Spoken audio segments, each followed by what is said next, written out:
9. Un helicóptero militar argentino. En Canarias. Mi cabeza era un vendaval. Gendarmes marroquíes, helicópteros argentinos. ¿Qué demonios pasaba allí? Me preguntaba sin cesar mientras trepaba por la escala. Confiaba en que las respuestas a todas mis preguntas se encontrasen en el extremo de aquella escalerilla. Una mano enguantada al final de un brazo vestido de verde oliva me ayudó a entrar en la carlinga del helicóptero. Cuando estuvimos todos a bordo, el aparato se movió, sobrevolando la pista a toda velocidad.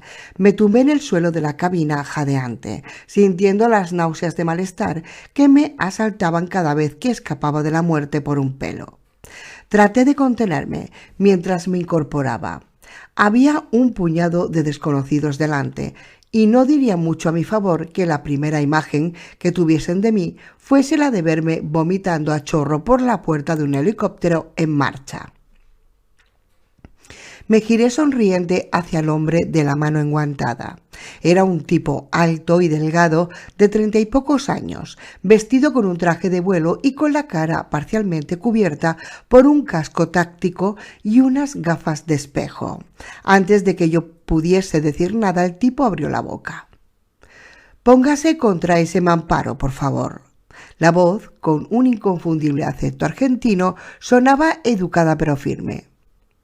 «Hola, mi nombre es...». Traté de presentarme, mientras tendí una mano hacia mi salvador, pero el cañón de un fusil apuntando hacia mi estómago me hizo desistir.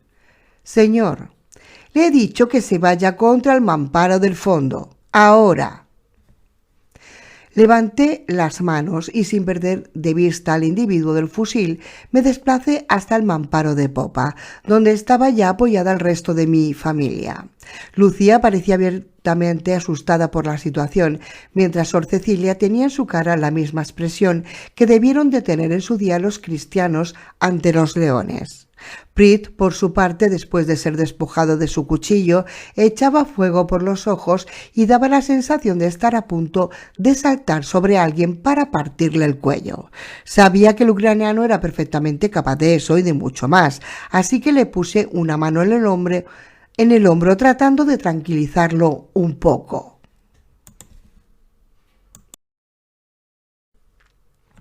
«Tranquilo, viejo amigo», le susurré al oído, mientras notaba todo su cuerpo hirviendo de furia.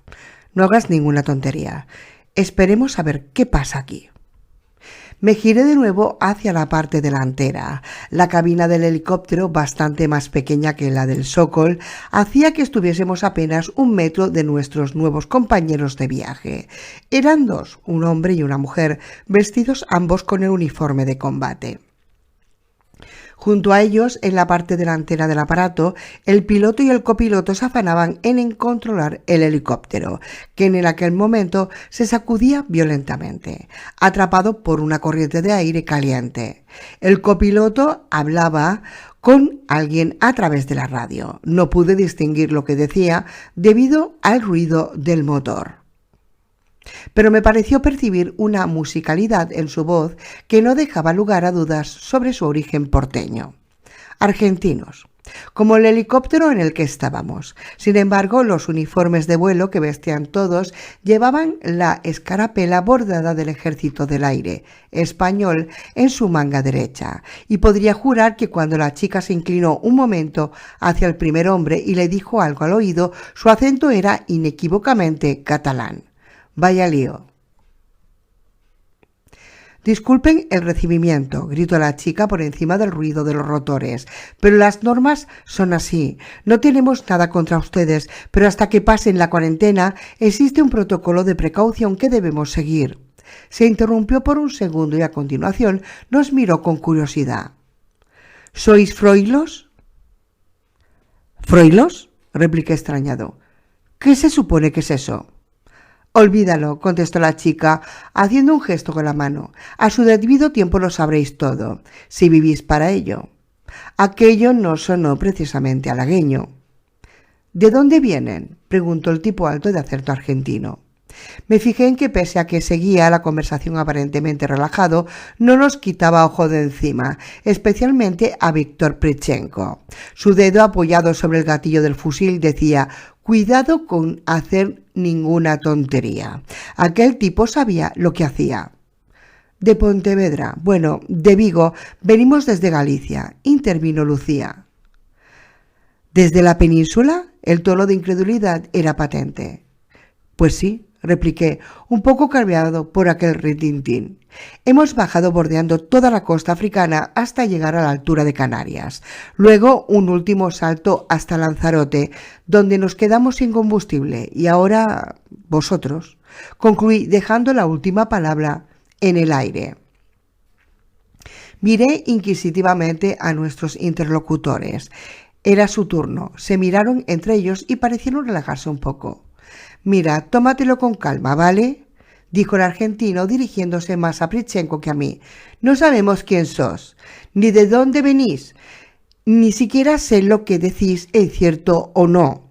Pero lo más importante es que no sabemos si la tenés o no. Así que hasta que estemos seguros de eso, disculpa si tomamos nuestras precauciones, ¿de acuerdo? Comprendí todo de golpe. Evidentemente, nuestros salvadores no sabían a ciencia cierta si estábamos o no infectados por el virus que afectaba a los no muertos. Si, como sospechaba, pertenecían a una colonia de supervivientes, resultaba lógico que tomasen todas las precauciones del mundo. Comprendí que seguramente nos harían pasar un periodo de cuarentena aislada, hasta comprobar con total certeza que no habíamos sido infectados. Con un escalofrío adiviné que ante la menor duda, un pedazo de plomo en la cabeza sería toda la bienvenida que recibiríamos. Había que hilar fino. ¿Dices en serio que venís desde Galicia? La chica catalana se dirigió hacia Lucía con el mismo tono de duda en su voz. Pues claro que sí, estalló Lucía. Llevo más de 3000 kilómetros sentada en esa puta batidora rusa y después de haber cruzado toda la península y todo el jodido desierto del Sahara, estoy harta. ¿Me oyes? Harta. Quiero un plato de comida caliente, quiero una ducha enorme, quiero dormir 3 días seguidos en una cama de verdad. Así que no me preguntes si vengo en serio desde Galicia porque no estoy para jodiendas, ¿vale? La joven no pudo más y estalló en sollozos. La presión también había sido demasiada para ella. Estiré un brazo sobre su hombro y la apreté contra mí, mientras acariciaba su pelo. En el fondo, pese a toda su pose de chica dura, tan solo era una cría de 17 años a la que le habían robado su mundo. Tenía todo el derecho a estallar. ¿A dónde vamos?, pregunté. A Tenerife, respondió el argentino, mucho más calmado, a uno de los últimos sitios seguros de la faz de la tierra. Me miró de hito en hito, como si quisiera calibrar qué clase de persona era. Nos vamos a casa.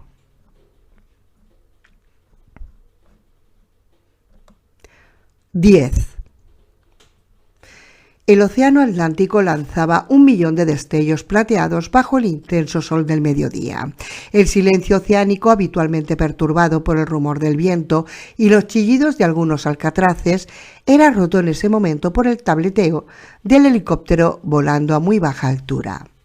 El viento, impregnado de olor a sal, se colaba por las puertas laterales abiertas de par en par, revolviéndonos el cabello. ¿Cómo está la situación en Tenerife?, pregunté a gritos para poder ser oído dentro de la cabina. No puedo comentarle nada de momento, lo siento, me respondió el argentino alto y delgado. Hasta que la autoridad competente tome una decisión sobre ustedes y su estatus. Cuantos menos sepan, mejor, concluyó lacónico. Lo que Marcelo quiere deciros, intervino la chica de acento catalán, es que aún tenéis que pasar la cuarentena y que los servicios de inmigración tienen que dar su visto bueno sobre vosotros. No depende de nosotros, comprenderlo.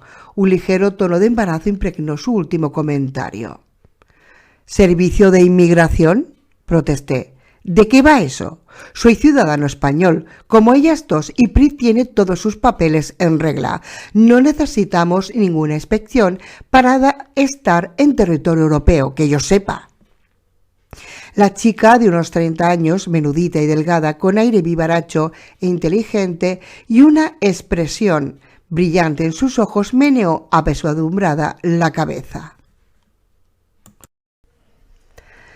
Las cosas no funcionan exactamente igual que antes del apocalipsis, por si no lo sabes. Mientras hablaba, contemplé extrañado cómo sacaba un guante de látex de un bolsillo de su traje de vuelo y se lo ponía en una mano. Las circunstancias son tan complicadas que la mitad de todas las normas, reglas y leyes anteriores se han ido al carajo. Pero de todas formas la ley sigue siendo la ley. Canarias en estos días no es el paraíso, pero tampoco es el salvaje oeste, para que me entendáis. Por un segundo se hizo el silencio en el helicóptero mientras asimilábamos aquella pequeña perla de información. Además, siempre es una alegría ver a seres humanos en medio de toda esta mierda. Apuntó con una enorme y sincera sonrisa, mientras me extendía la mano enfundada en látex. Mi nombre es Paula María, aunque aquí todo el mundo me conoce como Pauli. Gorjeó con voz traviesa. Bienvenidos de nuevo a la civilización. Muchas gracias, Pauli, le respondí, mientras estrechaba su mano prudentemente envuelta en látex. La chica era amistosa, pero desde luego era prudente. Esta es Lucía, la hermana sentada en aquella esquina se llama Sor Cecilia y el caballero de los bigotes es Víctor Prechenko, de Ucrania. Bueno, pues yo soy Pauli, y este tipo tan serio con cara de pocos amigos que tengo sentado al lado se llama Marcelo. Qué nombre más bonito, oye, Marcelo. Me gusta. Como creo que habréis adivinado por el acento, es argentino. Remató mientras le daba un amistoso codazo en las costillas al alto porteño que estaba junto a ella, con el fusil en las manos. Marcelo nos saludó con una seca inclinación de cabeza mientras nos contemplaba con semblante adusto. Todo lo que tenía de agradable Pauli lo tenía aquel tipo de seco. En realidad formaban una curiosa pareja. ¿Cuál es el procedimiento?, preguntó Prechenko, abriendo la boca por primera vez desde que habíamos subido al aparato. ¿Cuál es el procedimiento? No tiene mucha ciencia, resopló el llamado Marcelo con su marcadísimo acento. Les dejaremos en la cubierta del buque 40 y una vez realizado el examen médico que verifique que ustedes están limpios. Los oficiales de la migra se harán cargo de todo el papeleo, concluyó, rápido y sencillo. No es tan frío como lo cuenta Marcelo, pero todas las precauciones son poca, intervino Pauli. Supongo que además, en vuestro caso, será la propia Alicia la que se haga cargo de vuestro expediente. ¿Alicia?, pregunté algo confuso. Después de tantos meses pasados casi en solitario, aquella profusión de nombres en tan pocos segundos me estaba aturdiendo. La comandante Alicia Pons, me aclaró Pauli, es la máxima responsable del servicio de acogida, tránsito e inmigración en Tenerife. ¡Oh!, exclamé. ¿Y qué es lo que hemos hecho para merecer el honor de que la máxima responsable asuma nuestro caso en persona? Muy sencillo, replicó Marcelo demoledor. Porque de ser cierta la historia que cuentan, ustedes son los primeros seres vivos que llegan de Europa desde hace más de 8 meses. Tras aquella frase, un pesado silencio volvió a extenderse en la cabina del helicóptero. De vez en cuando se veía roto por el ocasional zumbido de la radio, mientras sobre el horizonte se empezaba a perfilar la confundible silueta del Teide. Llegábamos a Tenerife. Volvíamos a la civilización, fuera aquella lo que fuese. Perdonad que haga un pequeño inciso, pero lo necesito. Yo estuve en las Islas Canarias, en Tenerife, y Tenerife es preciosa, me encantó. Yo fui y me quedé enamorada de Tenerife y de su gente también. Es maravillosa, es preciosa. Tenía que decirlo. Sigo con el libro. 11. Pronto la conversación fue languideciendo. Nosotros estábamos mental y físicamente exhaustos después de lo vivido en las últimas horas y nuestros nuevos compañeros no parecían estar particularmente comunicativos. La inquieta Pauli parecía ser un manantial de verborrea inagotable, pero ante el mutismo de Marcelo, que nos miraba con profunda desconfianza, y nuestro pesado silencio, pronto se vio contagiada por el ambiente enrarecido de la cabina. Al cabo de unos cuantos minutos de vuelo, finalmente comenzamos a sobrevolar tierra firme, la isla de Tenerife, territorio que de creer a los tripulantes del helicóptero estaba totalmente libre de no muertos.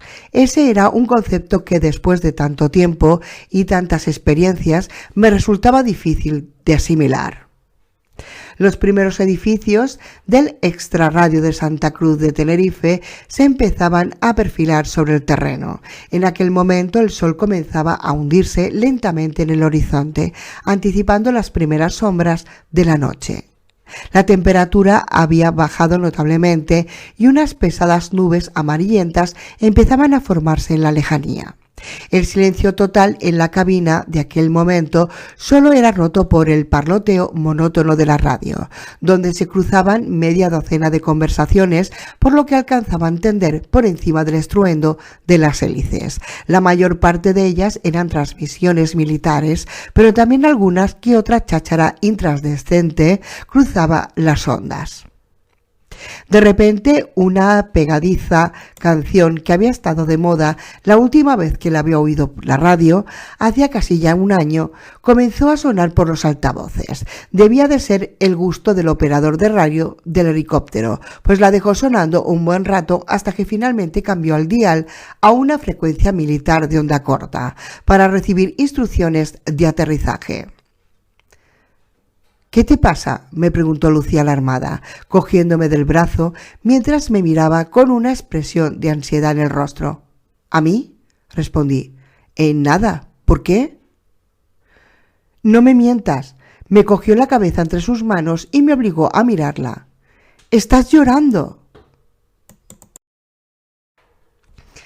Me pasé un poco turbado la mano por la cara, aún cubierta de polvo de cemento de la torre de control de Lanzarote. Enormes lagrimones caían sin parar de mis ojos, dejándome chorretones en las mejillas. «No es nada», respondí con la voz temblorosa. «Es que esa canción te recuerda a alguien, ¿verdad?», me interrumpió la joven. «A mí también me pasa con muchas cosas». Su rostro se ensombreció. «Todos hemos perdido a seres queridos». Le pasé un brazo por encima del hombro y la arrimé un poco más a mi cuerpo. Acaricié su pelo, respirando su particular fragancia que ya me resultaba inconfundible.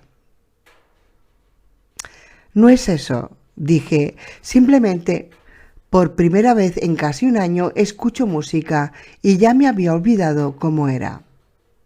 «Es cierto», nos interrumpió Prit en ese momento. «No me había dado cuenta hasta ahora en ese detalle. Un año sin música. ¡Qué curioso!», murmuró para sí. «¡Qué curioso!». Y además es buena señal, pensé para mi interior. Un lugar en el que se puede permitir tener una radiofrecuencia que emita música, sea del tipo que sea, es un lugar que no está acosado. Un lugar en el que se puede vivir y donde la gente tiene ganas de distraerse. Un buen lugar, en definitiva. De repente noté movimiento en tierra, justo debajo de nosotros. Alarmado eché una mano instintivamente a la pernera del neopreno, donde usualmente llevaba los pirotes del arpón, hasta que caí en la cuenta de que me lo habían quitado al subir a bordo. Me fijé con más atención, tratando de distinguir la escena mientras la luz se iba apagando lentamente en el horizonte. Era un grupo de no más de 15 individuos que avanzaban lentamente por una carretera serpenteante que ascendía a una colina. No pude distinguir apenas nada más porque el helicóptero volaba a toda velocidad rumbo a su destino. Sin embargo, me había dado tiempo a observar que todos iban armados. El puerto de Tenerife apareció de golpe ante nosotros al rodear una última colina. El helicóptero sobrevolaba velozmente las calles de la ciudad, donde docenas, cientos, miles de personas se entrecruzaban en sus quehaceres diarios.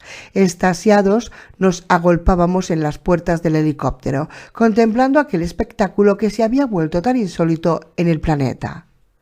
«Mira, Prit», aullé jubiloso, gente hasta donde alcanza la vista. El ucraniano reía a carcajadas, mostrando una feroz sonrisa por debajo de sus inmensos mostachos. «Lo hemos conseguido, repetía incansable mientras su mirada saltaba de un lugar a otro.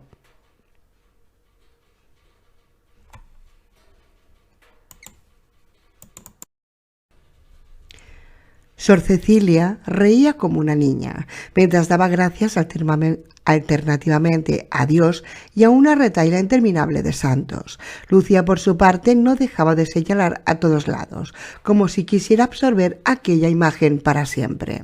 Sin embargo, en pocos minutos dejamos atrás aquella aglomeración urbana que no había podido reconocer. Mis ojos ansiosos se negaban a despegarse de aquella imagen de vitalidad que lentamente iba quedando atrás. Aquello era injusto. De nuevo el helicóptero volaba sobre el mar, rumbo al extremo más alejado de la dársena. Allí, lejos del resto del mundo, fondeando a considerable distancia de los demás buques que abarrotaban el puerto, se balanceaba un feo barco pintado de color gris de la Armada. Tenía un aspecto sumamente estrafalario, con una enorme superestructura en la parte delantera del casco, que acababa bruscamente y dejaba toda la parte de la popa despejada, como una pequeña pista de aterrizaje. En conjunto, colocar la mitad del barco en el astillero. Un enorme L-51 pintado de blanco en un costado del buque identificaba a este como una unidad de la Armada Española. Al pasar por popa pude distinguir el nombre del barco, pintado en el casco. Sonreí, consciente de la amarga ironía de la situación.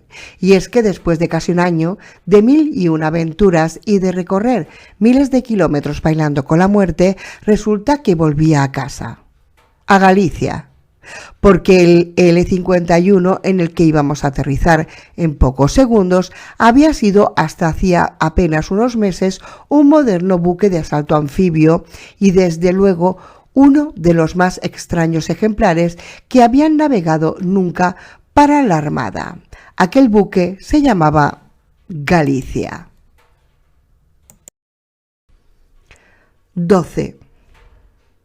El cielo ya se estaba tiñendo de un color rojo sangriento cuando el helicóptero albiceleste se posó sobre la cubierta del Galicia. Marcelo estiró el brazo hacia la puerta corredera y nos indicó con un gesto que bajásemos del aparato. Súbitamente el ambiente se había cargado de tensión. El argentino no disimulaba el hecho de que le había sacado el seguro a su arma, e incluso la jovial Pauli tenía ahora una expresión seria y concentrada, además de un enorme revólver plateado que en sus pequeñas manos parecía tener el tamaño de un cañón apuntado descuidadamente hacia nosotros. Personalmente estaba convencido de que si disparaba aquel arma, la pequeña Pauli saldría disparada hacia atrás por el retroceso, pero con toda seguridad no valía la pena tratar de comprobarlo. Eso y el hecho de que tanto el piloto como el copiloto, igualmente armados con sendas armas de mano, se habían girado hacia la parte trasera de la cabina, nos convencieron definitivamente para abandonar la relativa seguridad del aparato y saltar a cubierta. Un viento cálido y con olor a tierra nos asaltó nada más poner los pies en la cubierta metálica del Galicia. Sobre la pista de aterrizaje del barco tan solo estaba el helicóptero que nos había llevado hasta allí y dos pequeños aparatos de cubierta bulbosa y acristalada que no pude reconocer. Helicópteros ligeros de reconocimiento probablemente. Con ansiedad eché un vistazo hacia el tope del mástil, tratando de distinguir en el claroscuro del crepúsculo los colores de la bandera que ondeaba. Me quedé estupefacto al comprobar que junto a la bandera española otra enseña flameaba con la brisa del final del día. Un gallardete que me era desconocido. Era una bandera azul oscuro, con el escudo cuartelado de España en el centro, pero con una corona mural en vez de la tradicional. Un rápido vistazo a las otras naves surtas en el puerto me permitió comprobar que en la mayoría de ellas ondeaba la misma combinación de insignias. Me rasqué la cabeza tratando de entender aquello, pero pronto tuve algo mejor en lo que pensar. Saliendo en fila de una puerta situada en la base de la superestructura, aparecieron en cubierta una docena de personas enfundadas en trajes de aislamiento bacteriológico. Las viseras que cubrían sus caras estaban polarizadas, así que no podía distinguir sus rostros, sexo o edad. Por la altura y la forma de andar deduje que la mayor parte de ellos eran hombres, aunque sin duda 3 o 4 eran mujeres. A medida que se iba aproximando hacia nosotros, me fui acercando inconscientemente a Prit, que a su vez y de manera instintiva cubría mis espaldas. «Esto no me gusta nada, viejo», me espetó el ucraniano, mientras no perdía de vista al grupo. «Si ves que las cosas se ponen feas, saltamos por la borda todos a la vez. ¿Me oyes?», murmuré. «Tú ocúpate de la monja, que yo me encargo de Lucía y del gato».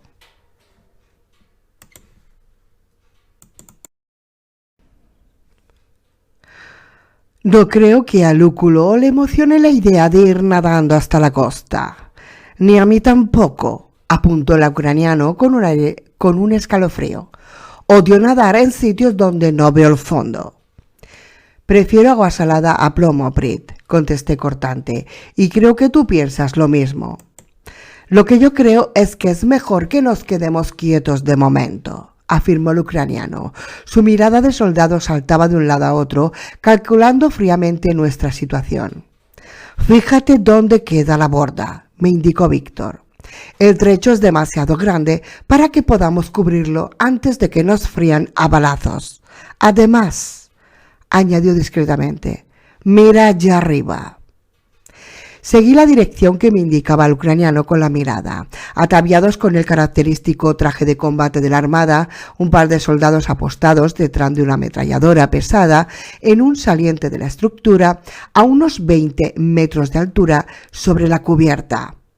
Tenían campo de tiro abierto sobre toda la pista. No podríamos ni toser sin que ellos se enterasen. Lucía había oído perfectamente nuestra conversación y nos miraba con expresión asustada. Suspiré, desalentado. Por lo visto no quedaba otra salida que aceptar lo que aquella gente quisiera hacer de nosotros. El primero de los individuos, vestido con traje bacteriológico, había llegado a nuestra altura.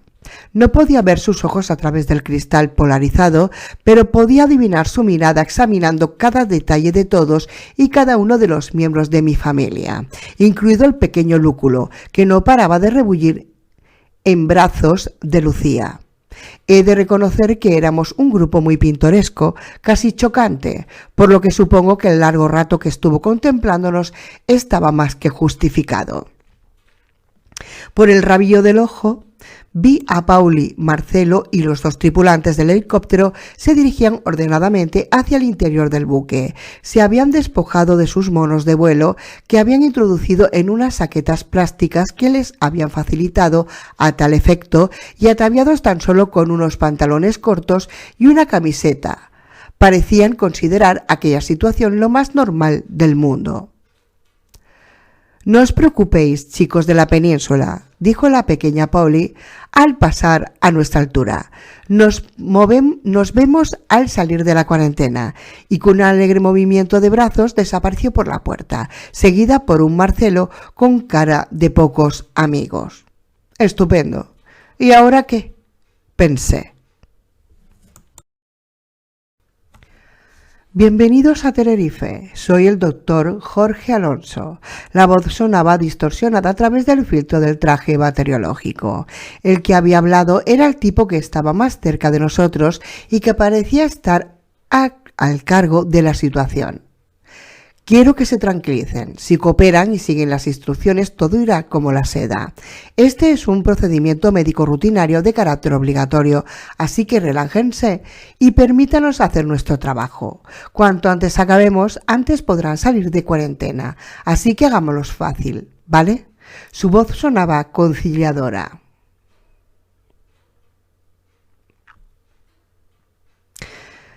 Asentí con la cabeza, con toda respuesta. Estaba demasiado aturdido por todos los acontecimientos del día como para contestar.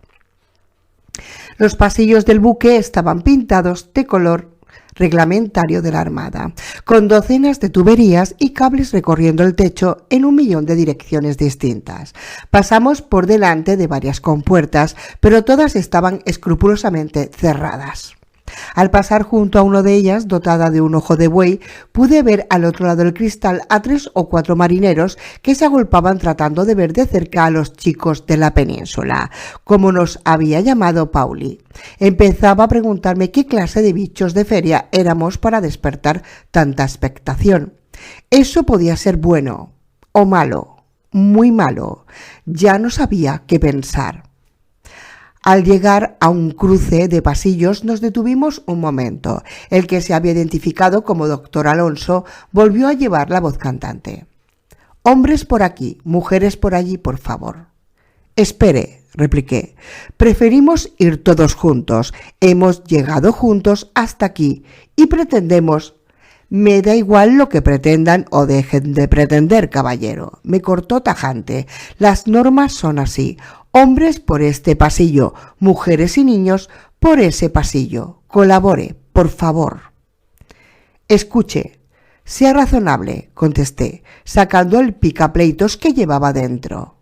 Comprenda que todo esto es nuevo para nosotros, así que si no le importa, preferiríamos... mire, amigo.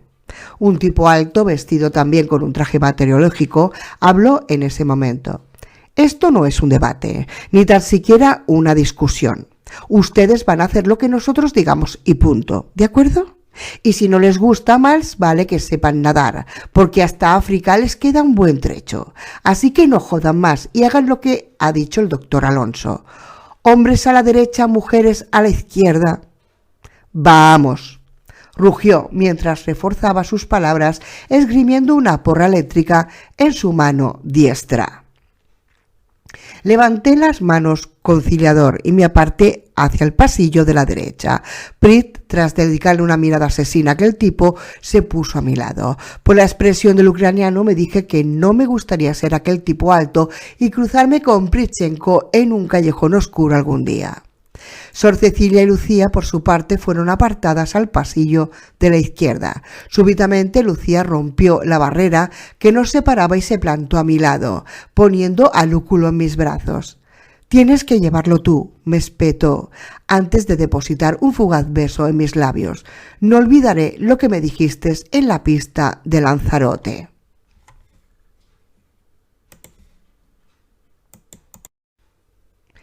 «Estate tranquila», repliqué torpemente.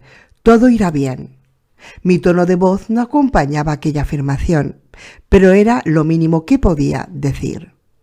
«Tenga cuidado de ella, hermana», le grité a Sor Cecilia, mientras se alejaban por el pasillo.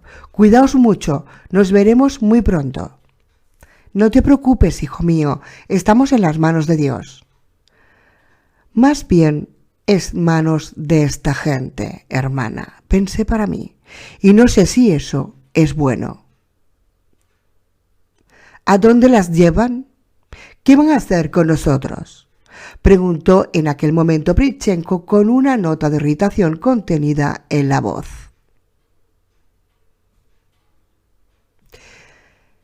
Por toda respuesta, el que se hacía llamar doctor Alonso se encogió de hombros y respondió con voz dulce y suave, pero que me llenó de escalofríos. «Ya se lo he dicho, amigo mío», dijo mientras reemprendía la marcha. «Cuarentena, y ahora, si no les importa, por aquella puerta, por favor». 13.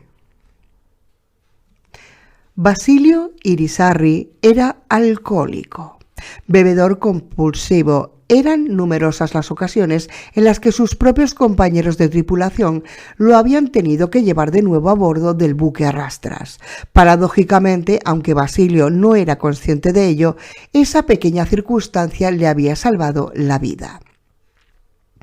Basilio era un marinero de los de la vieja escuela, simple, directo, casi bruto, embarcado desde los 17 años, experimentado y capaz. Había pasado por muchos buques a lo largo de su vida, casi siempre como contramaestre. En unas de las cuantas ocasiones había sido promovido y suboficial, pero su carácter arisco y polémico, unido a su descontrolada afición a la botella, siempre habían terminado por llevarlo al fondo del sollado de nuevo.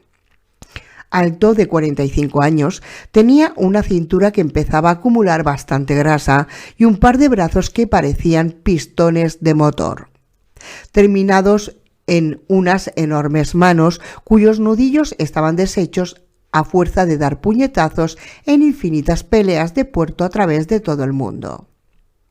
Un año y medio atrás, Basilio formaba parte de la tripulación del Marqués de la Ensenada, un petrolero de la Armada Española, fondeando en el puerto de Cartagena de Indias, en Colombia. A las 6 horas de haber desembarcado, Basilio y un par de compañeros de tripulación ya estaban totalmente bebidos y les había dado tiempo a arrasar una taberna, partir una silla en la cabeza de un proxeneta y pelearse con la policía colombiana un par de veces. Finalmente, la policía militar les detuvo y les mandó de vuelta a su buque, donde fueron confinados bajo arresto indefinido en sus camarotes. Las siguientes 48 horas Basilio las pasó sumido en una resaca espantosa, pero aún así pudo sentir desde dentro de su camarote una serie de voces, carreras y gritos inexplicables a bordo del barco. Por el estrecho ojo de buey pudo ver cómo todo el puerto militar de Cartagena de Indias se transformaba rápidamente en un hormiguero.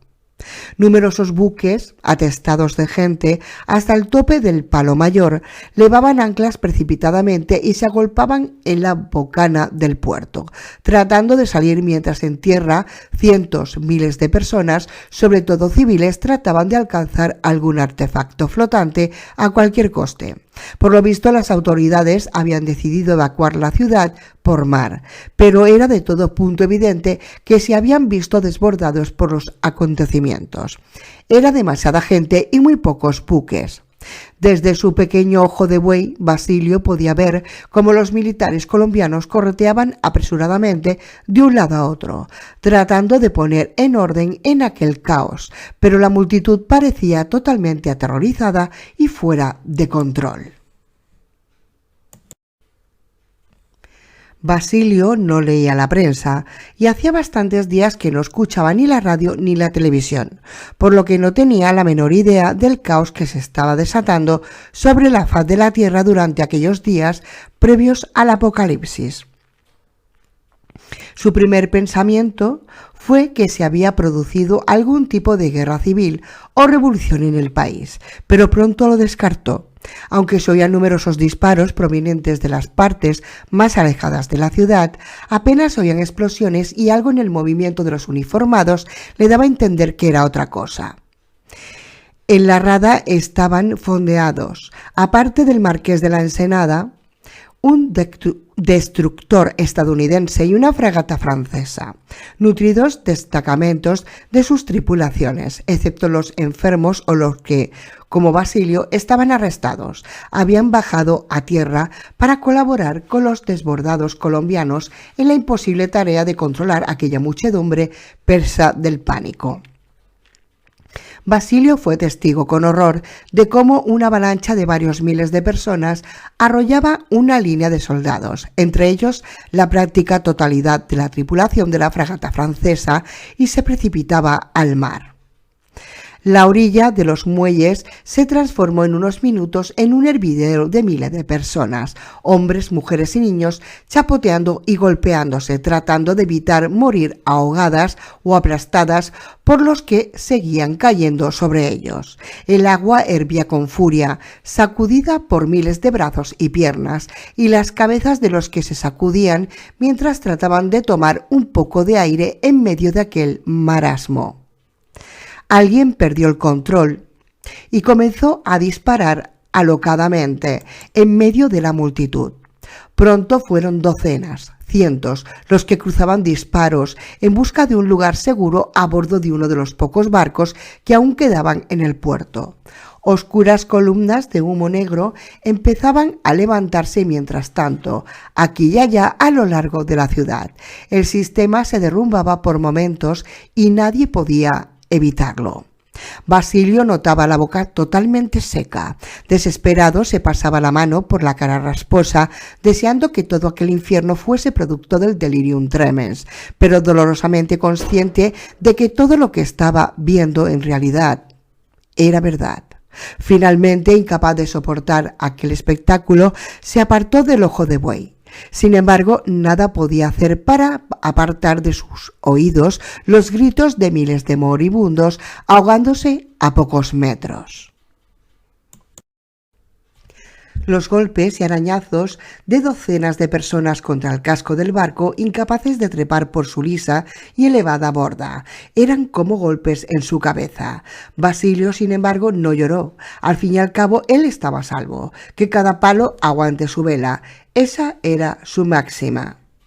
6 horas más tarde, uno de los tenientes del buque abrió la puerta de su celda. Su uniforme estaba empapado y rasgado, y de una enorme brecha en su cabeza manaba abundante sangre. Era, junto con un cabo, el único superviviente de la dotación que había bajado a tierra. En el petrolero, más de 700 personas civiles, en su inmensa mayoría, se hacinaban aprovechando hasta el último rincón del espacio disponible. Tan solo 4 miembros de la tripulación original, incluido Basilio, habían sobrevivido al caos del puerto.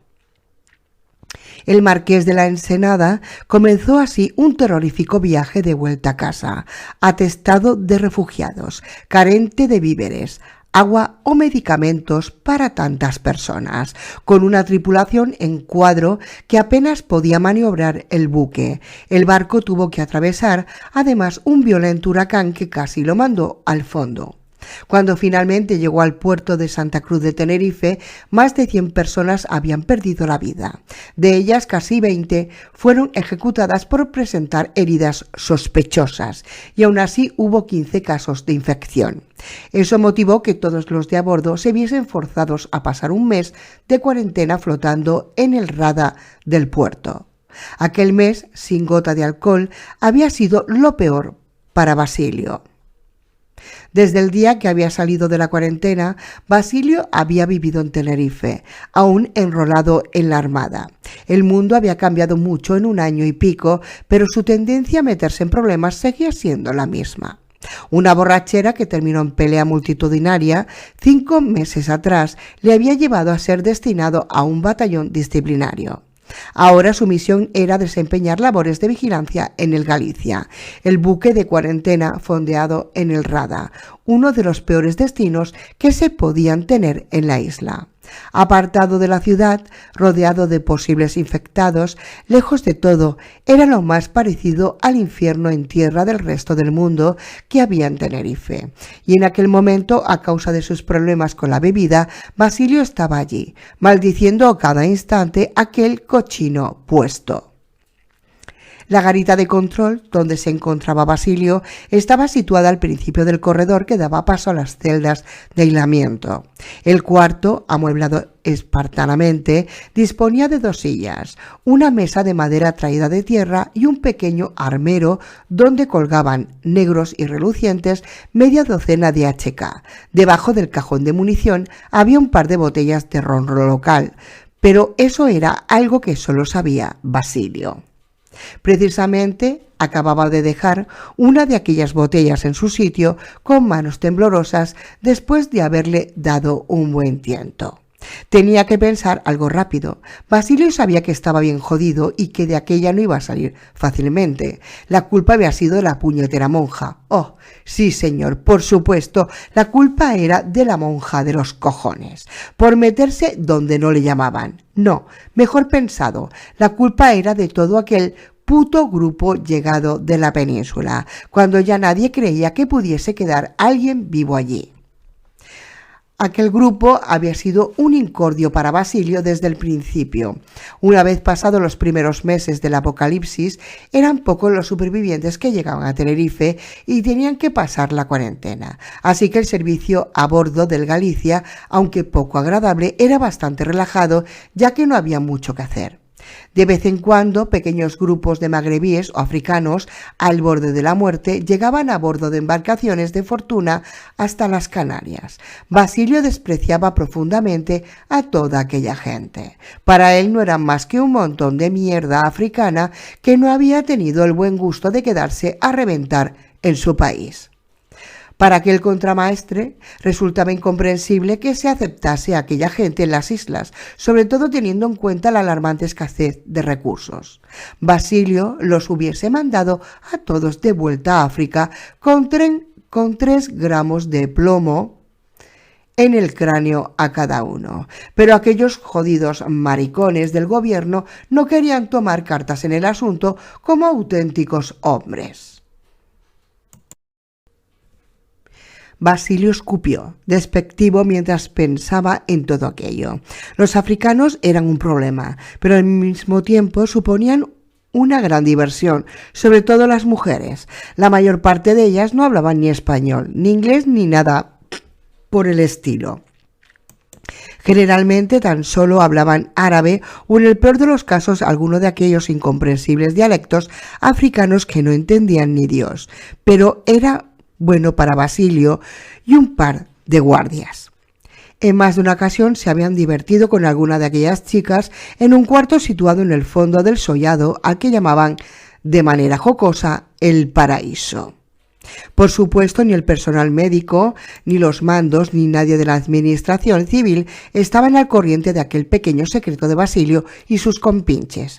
De haberlo sabido, habrían tenido un problema serio de verdad.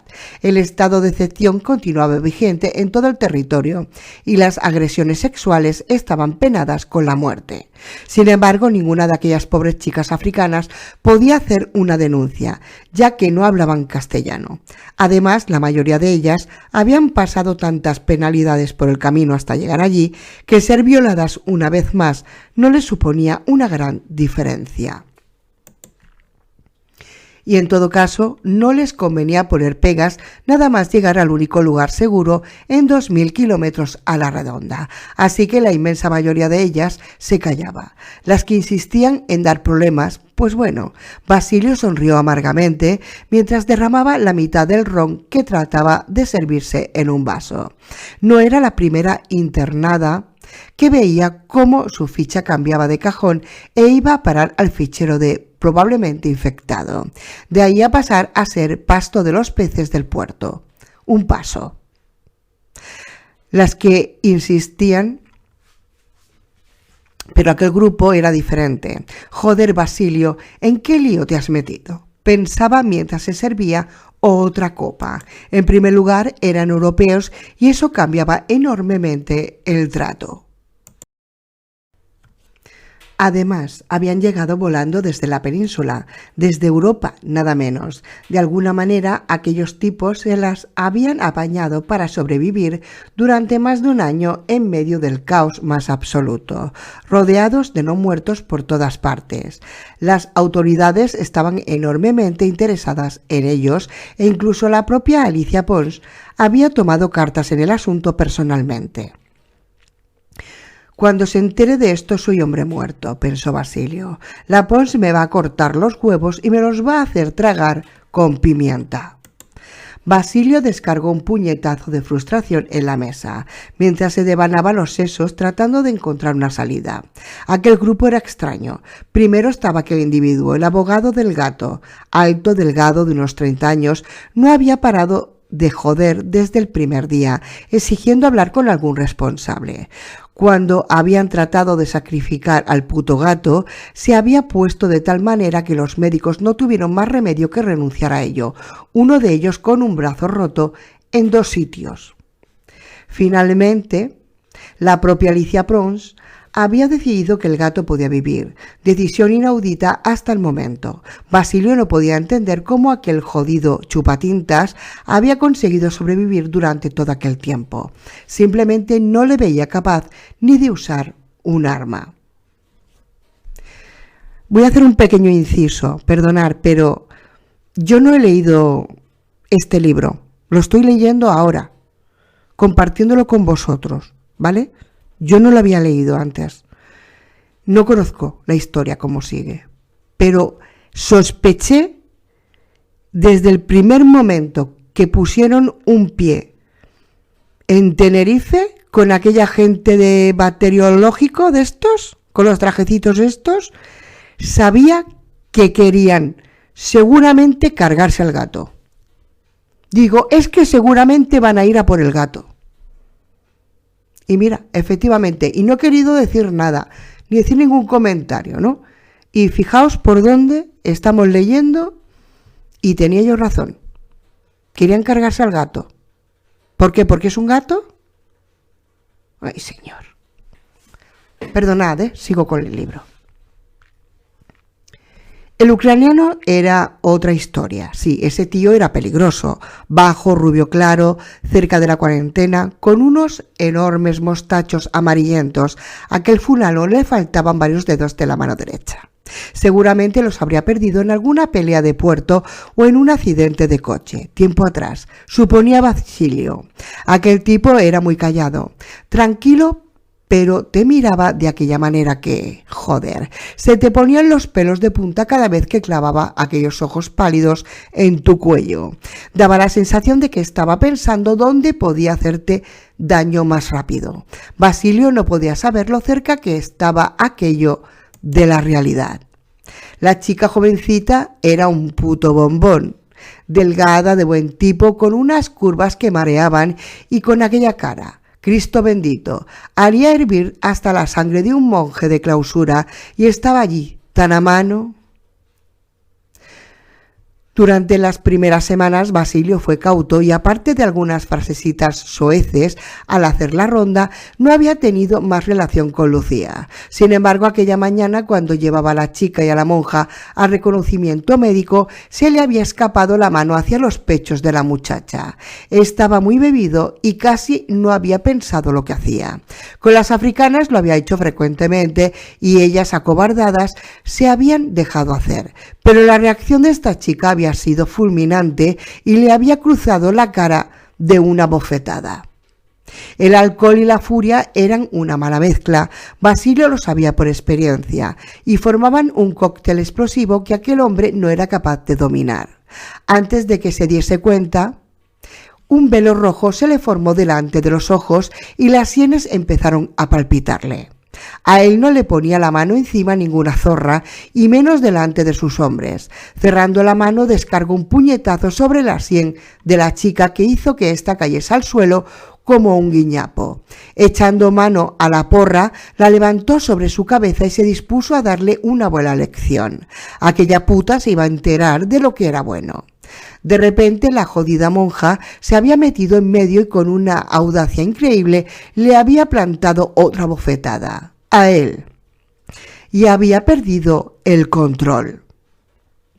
Basilio se dio un cabezazo contra la pared mientras pensaba lo estúpido que había sido. Cuando por fin había recuperado la cordura, la monja estaba tumbada inconsciente en el suelo y manando abundante sangre de su cabeza abierta. No sabía si la había matado y, para acabar de joder la situación, todo había sucedido en el último día de cuarentena, justo un par de horas antes de ser puestos en libertad. En aquel momento la comandante Pons se dirigía hacia el Galicia para tramitar los papeles del grupo y llevarlos a tierra, y él tenía a la monja en enfermería, más muerta que viva, y a la mitad de los guardias de a bordo buscando dónde esconderse hasta que acabase la tormenta que adivinaban. ¡Mierda! En 40 minutos, a no ser que se le ocurriese algo y rápido, Basilio Irizarry iba a tener problemas de verdad.